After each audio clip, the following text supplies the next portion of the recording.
Heute fräsen wir ein bisschen Alu auf der guten alten Anna Pro Basic 1005. Wir haben hier ein AL SI 0,5, 8 mm stark. Ich brauche ein paar Halteplatten. So, Kühlung läuft. Ich kühle hier mit Spiritus und ja, das Ganze hier über unsere Dosierpumpe, damit der Spiritusstrom immer schön gleichmäßig ist. Ja. Jetzt sind wir dann gleich mal mutig, schalten das einfach rein und holen das Feste.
So, das war dann schon Platte 1. Ich brauche noch ein paar.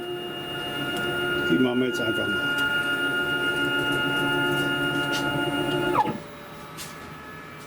So, hier das Teil. Hat sie wunderbar gemacht.